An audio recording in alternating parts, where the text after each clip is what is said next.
Hello বন্ধুরা, welcome to my channel ST bird shorts.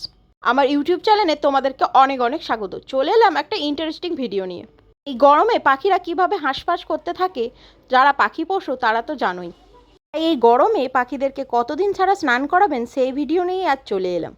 আমার পাখি যদি দেখে আমি থালায় জল দিয়েছি আর ওর থাকতে পারে না, সঙ্গে সঙ্গে ঝাঁপিয়ে পড়ে স্নান করার জন্য। এই গরম থেকে বাঁচতে পাখিদেরকে প্রায় প্রত্যেক দিনই স্নান করানো উচিত।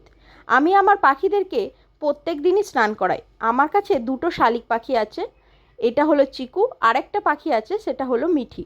তোমরা যারা আমার ভিডিও দেখো তারা তো জানোই। ওদেরকে প্রত্যেক দিন না স্নান করে ওরা গরমে হাঁসফাঁস করতে থাকে এবং হাঁ করে নিঃশ্বাস নিতে থাকে।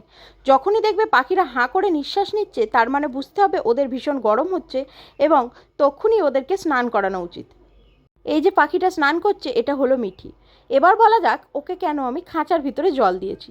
কারণ ওকে যতবারই খাঁচার বাইরে আমি জল দিয়েছি ও ভয়ে স্নান করতে চায় না, কিন্তু খাঁচার ভিতরে জল দিলেই দেখেছি মজায় স্নান করতে থাকে।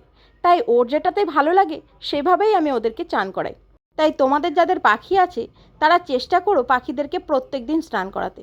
এই গরমে যদি পাখির গায়ে পোকা হয়ে থাকে তাহলে জলের মধ্যে একটু হলুদ বা ফটকিরি বা নিম পাতা দিয়ে স্নান করাতে পারো। তাহলে পাখিদের গায়ের যে পোকাগুলো আছে তাদের মরে যেতে পারে এবং পাখিগুলোও সুস্থ থাকবে।